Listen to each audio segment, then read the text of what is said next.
We've got Raj Chawla, he's a tax expert. There's Deepak Goradia, he's President CREDAI-MCHI joining us. Hemal Mehta, partner Deloitte India, is also joining us. Thank you so much for joining us. Neeraj and Arun, I would like you to talk about, is it finance that is the problem when it comes to affordable rental housing? What is it? Have we got our piece right?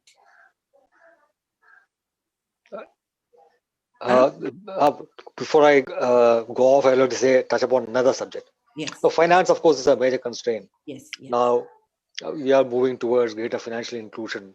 Yeah. You know, fintech has great opportunity to lower the cost of finance to increase the access to finance. Yeah. This Alibaba's finance arm, Ant Finance, whose IPO was recently pulled by the Chinese government. Yes. It analyzes 3,000 data points in a matter of a few seconds before recommending or rejecting a loan application from a particular borrower. These are small loans, but the ability to analyze data and come to a conclusion on the viability of that loan is something that fintech can do beautifully. And this is actually one thing that is preventing a large number of lenders from supplying credit to a very large, much larger pool of potential borrowers. If that is bridged, capital costs will come down and you will find more people being able to afford housing and the demand for housing going up. So I think the finance part of it we can tackle. But I just want to highlight one point before you let me go for the time being. This is, we are seeing a huge increase in the outlays on infrastructure, railways, roads, harbors, ports, various real estate projects, everything infrastructure. This is what the government wants. Yeah. If that happens, and a lot of that really happens this year, you know, dedicated freight corridors, etc., things are already underway. So if there is accelerated development, you will find a big demand for material inputs as well as a big demand for labor. So are we really prepared for that?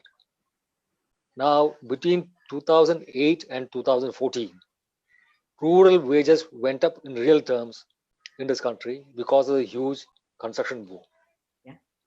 The bad aftertaste was the NPAs built up in the bank's books.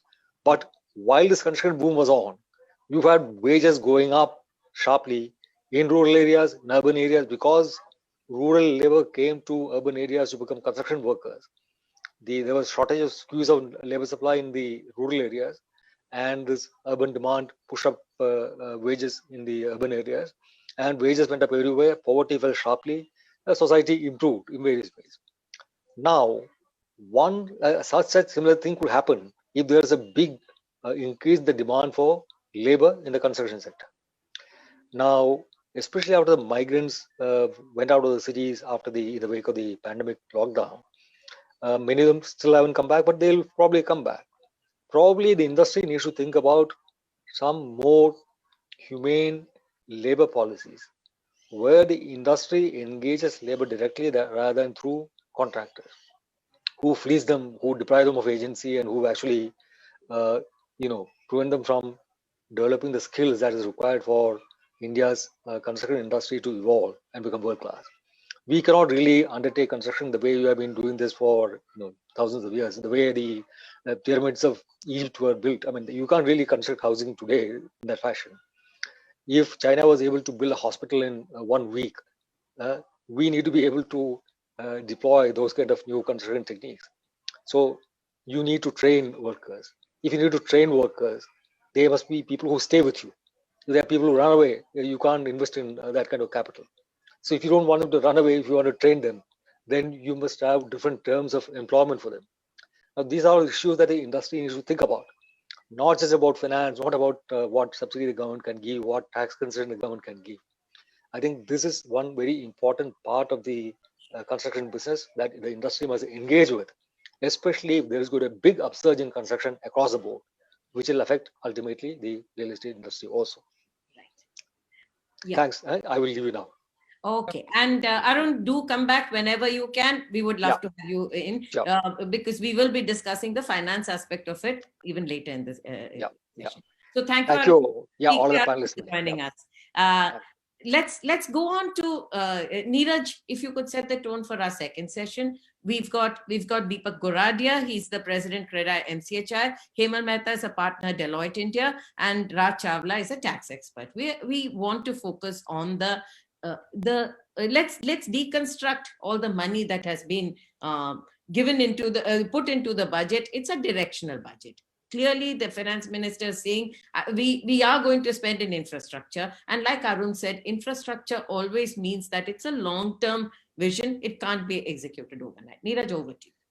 Sure. Thank you, Jayashree. Welcome everyone on this the second session that we're doing right now.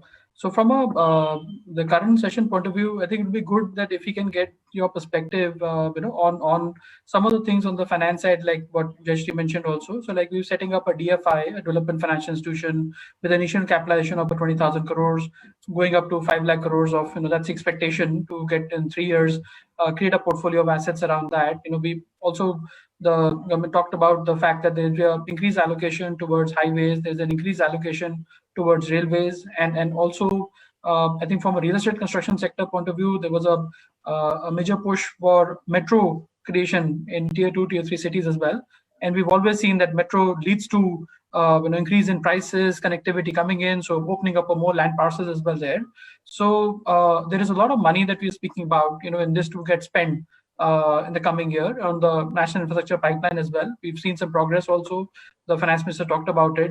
So maybe if we can, Deepak, if we can come to you first, and get your views on some of the financing allocation that the government has done and its kind of impact on the real estate sector, a bit to indirectly, but what do you see on that? You're on mute. You're on mute. Sorry. To my mind, it is definitely a welcoming step.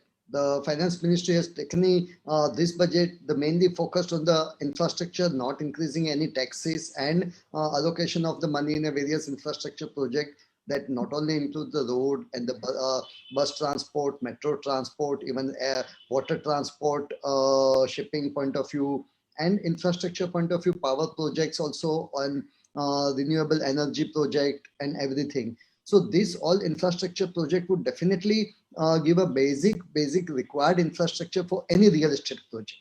For the success of real estate project, first and foremost is the location. The location, then the connectivity, then the power supply, the water supply and all. So that's any success of real estate infrastructure project, these are the must. And further to that, to mobilize the infrastructure, government has come with the various ways like DFI and other things where funds will be available for the infrastructure project, and similar sort of benefits for the REITs and other things. They have diluted the dividend point of view and all. This also will enabling us to have a funding. REITs as of now is limited to only commercial real estate and limited to only 2-3 REITs still now in country. Though there is an opportunity that the REITs will come in various other sectors, like all infrastructure sector from the road to the airport and other things. So REITs point of view, the money would be available on infrastructure. That would definitely help even into real estate point of view, other than commercial real estate. Other real estate also will have some sort of a structuring REITs in time further down the line. And that will definitely ease the finance available for the real estate. Once the finance is available, one can really work on the large real estate project, township project, and would be able to push the not only affordable housing. The thrust in real estate is given only on affordable housing with 2 things, but that would definitely help overall growth of real estate in all sectors. Thank you.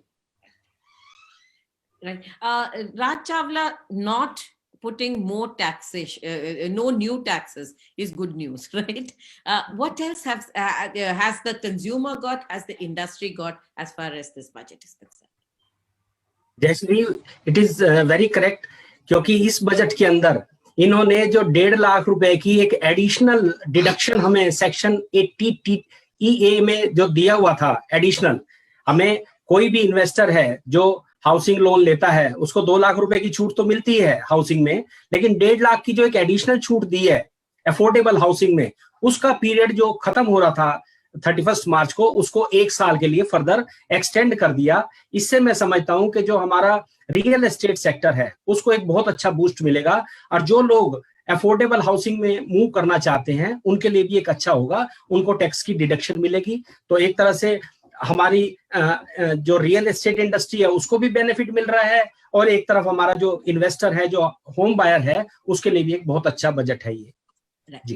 और finance minister ने GST के बारे में बात तो की थी। GST obviously is not something that you can give in the budget, it has to be through the GST council. मगर इंडस्ट्री बहुत चाहती है कि इनपुट टैक्स क्रेडिट जो पहले था, रेट्स लोअर कर दिए मगर इनपुट टैक्स क्रेडिट हटाया गया है, they have been asking for it. आपको क्या लगता है, ये हो सकता है? नहीं, वो एक्चुअली अभी आप देख रहे होंगे आज के टाइम में, अभी पीछे एक हफ्ते पहले की बात है कि 258 लोग पकड़े गए जो इनपुट टैक्स क्रेडिट गलत क्लेम कर रहे थे।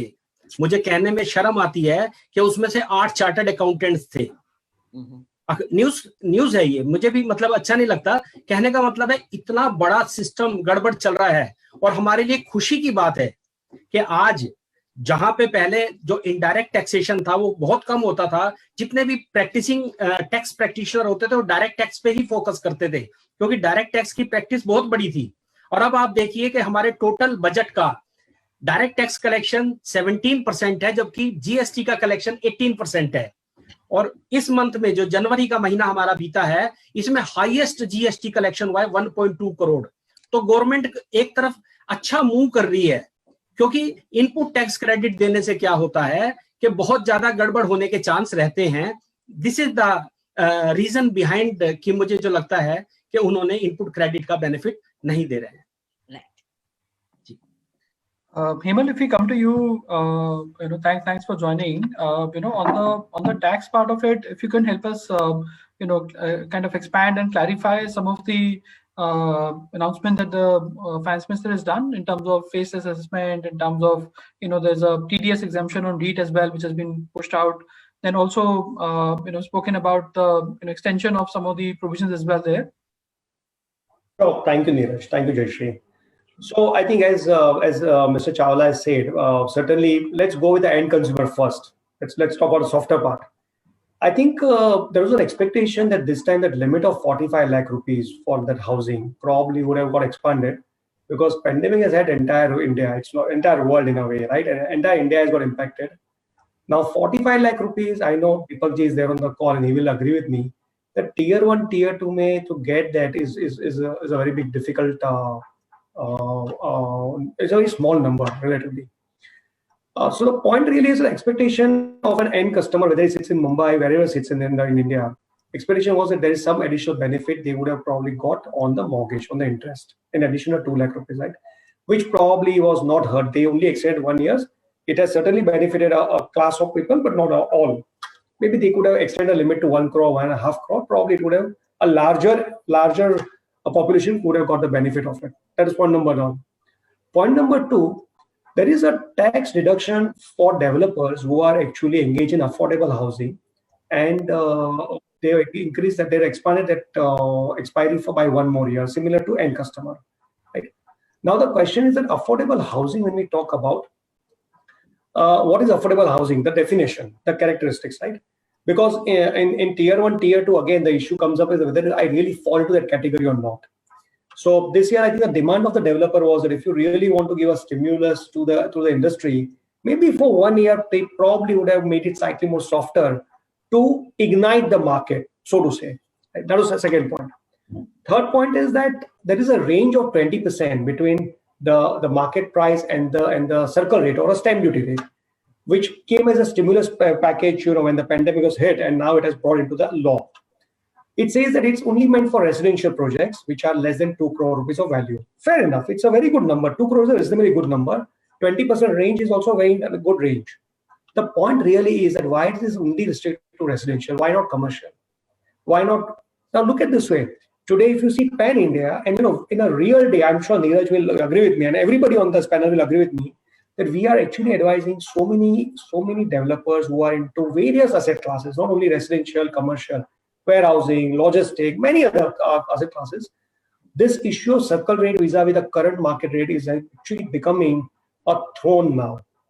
And I'm sure, I think CBDT or I think Finance Minister should have given 1 year stimulus. They would have taken 1 year lightly. Maybe a lot of business would have come back. The FDI which comes into India goes into the ground level. That's what we want. Today, I think the percentage of FDI which goes to the ground level is not really significant. overall basis. I'm not going to real estate, right? So there are a couple of expectations which are there this year, probably which are not touched upon. On the brighter side, if you see, of course, we spoke about commitment to infrastructure sector, the way the amounts are committed. Where are this money going to get raised? And that's why they probably are opening up the debt market. So the debt funding in a REIT, in a Innovate, they are bringing it on the TDS matter, Neeraj, you touched upon, they are bringing on the same platform. A REIT and Innovate is brought on the same platform as alternate investment fund, where there is a TDS exemption. These are the right directions. Because we realize that unless we don't open up the debt window to get FDI into infrastructure and real estate could become a challenge. So I think there are hits and there are misses. But I think maybe Finance Minister should have slightly given 1 year as a slightly, they probably would have kept it slightly softer. Maybe the industry would have got revived, or it really would have got ignited. That's my view. Mr. Suresh, if you look at what a few years ago we talked about the Delhi-Mumbai industrial corridor. We talked about the dedicated freight corridors, and there was supposed to be townships that should have come along these corridors, right? It was one way of boosting growth. On the other hand, we also spoke about a lot of municipal upgrades. For instance, wastewater treatment, decentralized wastewater treatment. We talked about more piped water, reforms at the municipal level. Both these seem to have crept into the budget in a small way, not directional, but not really big. In the last few years, we saw a lot of housing coming up on the periphery of cities, which did not have the infrastructure backup. Are we finally fixing that in this budget? Yeah, you're right, Jayashree. Maybe this was not opened out by the finance minister, but when you see the document, just like all those things which was told in terms of highways and railways and other sectors of growth, including power sector, which was mentioned, renewable energy. Another major component which is already there underlying in the document is the Jal Jeevan Mission. Jal Jeevan Mission is a composition for drinking water as well as sanitation, sewerage in a large way. And this is covering 2.87 lakh crores. Maybe that nobody has noted it because she didn't say about that. You look into the budget document, you'll see that. And that will cover 4,378 urban local bodies covering on that to provide drinking water. And about 2.86 lakhs crore households will get connections in the 500 Amrut cities, which are the 1 lakh plus cities over there. So therefore, your question is absolutely right. So in addition to whatever being done on mobility and other related component is also basic facility. And if you really look into the budget of the HUA, Housing and Urban Affairs, which is all available in the particular thing, all those issues regarding 100 smart cities and the 500 Amrut cities, wherein all the investment is coming into these areas which you rightly identified, are already there. As a matter of fact, there's a growth coming into each of those particular component. She obviously did not mean that's not something new. It was already an ongoing program on which progress is happening. The only one area clearly brought out is the Swachh Bharat Vision 2.0, where 1.4 lakh crores have been identified, which she announced also. So other than that, these aspects are not covered. So those are all unstated, but that's already provided for in the budget. And therefore, that will continue to be there. And as Neeraj rightly said, the moment all these infrastructure growth comes into all the basic amenities and facilities, the natural thing will be finally to serve the society and the community. Therefore, housing will be coming. Previously, the concern was you're bringing in housing, but you're not able to give the infrastructure. Gurgaon is a classic case, excellent place where you had the best possible commercial and best, but then you could have the whole city flooding at all point of time, power not being there. But those things are now being lined up on the power sector as well as on the road sector, on the mobility sector, metro to get in from 13 cities to about 27 cities. The urban mobility component coming is all very positive news according to me. And plus, these type of investment comes over, they'll be good, will be a good one. And there was a good point that was raised on that nothing has been talked of technology. Arun raised it and left it over there. But since Arun raised it in this segment, I thought I'll indicate just about 2 weeks back only, the major initiative of Global Housing Technology Challenge India, GHTC India initiative was launched, and 6 major lighthouse projects got launched of housing to be done with modern technologies. And all these technologies are not the way we are continuing to do over the last 50, 40 years, in situ, taking 3 years, 4 years, each of the project. How to do that in a 1 year time period. And that's also, the year is declared. Maybe this also was done by the minister. The Prime Minister himself was also there. The year of construction technology. This year has been actually ending, 20 was ending, but continuing that because it was launched in 2021. It's called the year of construction technology. First time in the country after 74 years of independence, it's declared. That means your construction technology option cannot be what is required for this type of pace of construction and investment coming over there. You can't do it with in-situ construction. You got to bring in substantial mechanization and speed of construction coming over there. And that aspect is also covered. Related to that, if I'm able to say, is the cost of input cost coming. Very nice thing brought out again by Arun there. I thought I'll respond to that also. That's where the cost of cement and steel was going up high. Steel in particular, which was roughly around 35,000 a ton just over 2 years back. It crossed the 45,000, 50,000. It even touched 58,000 rupees a ton. And that is where I think the concern of the steel cost to be brought in over there, the duty component of some of the input materials, especially for not the big daddy steel mill construction companies like Tata's or SAIL or etc. But the re-rollers will use that particular one for, especially for, so there the reduction has come down for those or the tax, they are not going to put the duty on that to make the input cost being a little lower on that. So there is a concerted effort to bring that. But I do agree that it's a very distinct component of clear indication of a 10% increase in cost of construction between what it was exactly now February 2020 to February 2021. We are on February 1st now. There is a clear indication in respect of all the labor costs, all the material costs, as well as labor costs. Migrant laborers have come back, by the way.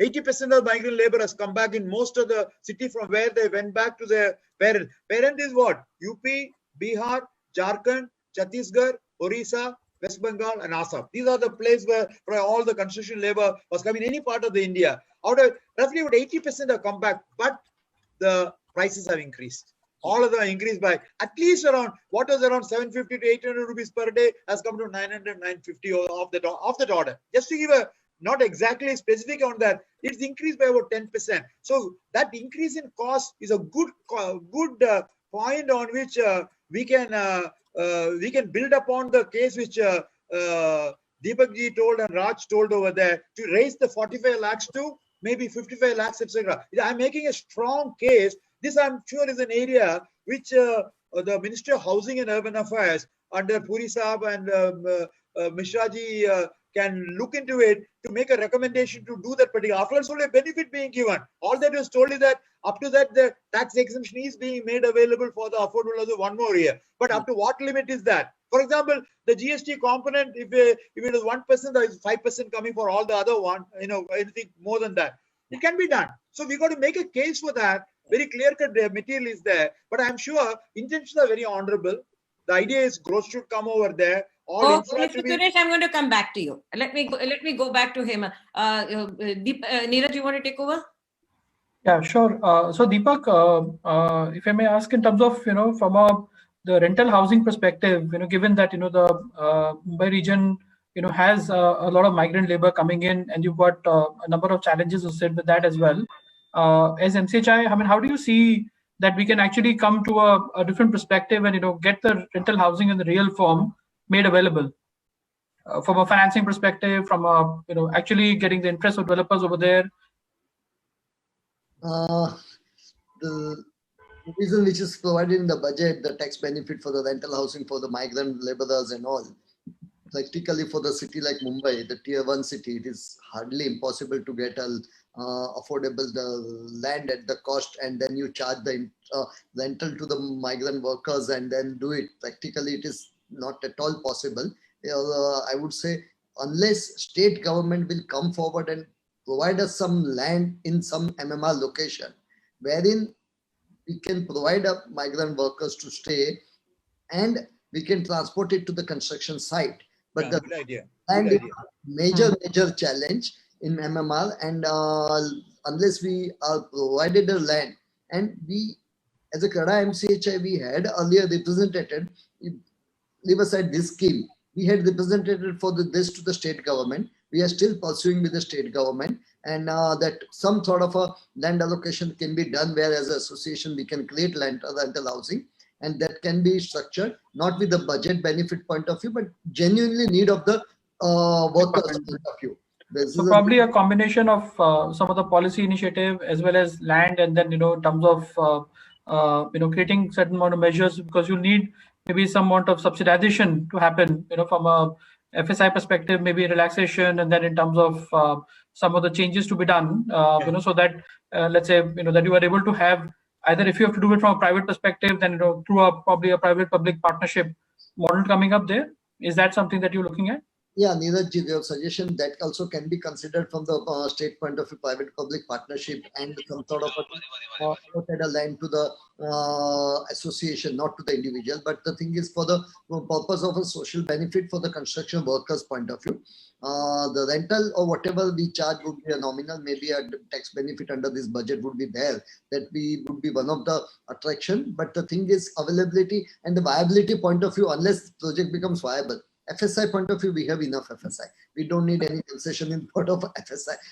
We need a land, and we can definitely structure with us, with our members, to create some sort of a thing, because it's a social required for the migrant workers to stay in a better place to stay and then work, because they have been working with us day and night. We provide them temporary houses on site, but the quality of houses, if we are being offered some sort of a land, we can definitely create a quality houses for them and their family. Neeraj, here some kind of incentives to the corporates to provide rental housing. I thought rental housing, affordable rental housing, is not taking off because really it's nobody's baby. Everyone knows it has to be done, but like Deepak said, it is a social objective. Land is one part of it, but the point is that the other big stakeholder is the commercial entity, right? Giving them incentives. Hemal, would you like to talk about that? So today, I think, Jayashree, I think what Finance Minister did was they came with some kind of incentive, saying that, if you make profits from similar projects, an affordable rental housing project, you will get 100% deduction from your profit. The question really comes up, can you really make profit of this? Exactly. I think that's what Deepak ji was also mentioning, and I did mention that earlier also. Yeah. Commercially, it means it's unviable in the reality. So there are a lot of things, we have got something called as real estate mutual fund scheme. Mm-hmm. It's only there on papers. There is not a single scheme in reality, right? So there are some of these changes, if you bring only fiscal benefit, if you don't have single window clearances, if you don't put time limits, if you don't actually define everything on day one, I think all developers are going to really count, and it really makes sense or not, because it's a loss-making proposition, right? Now the point is that if you want to really commercially exploit it, what else you can bring on table is a question mark. Right.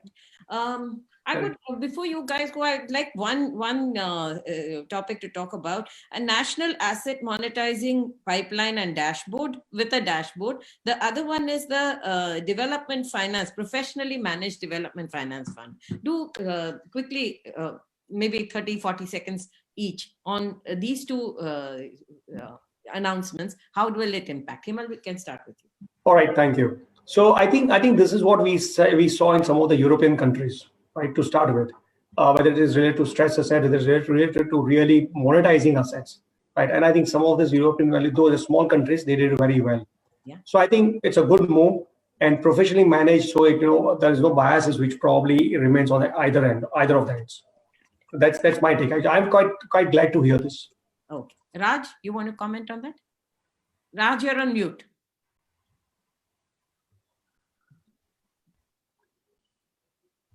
Hemant very rightly said that this is a very good move. Okay. Okay. I think we are at 4 o'clock. We'll go on to the next session. Deepak Goradia, Raj Chawla, Hemal Mehta, thank you so much for joining us.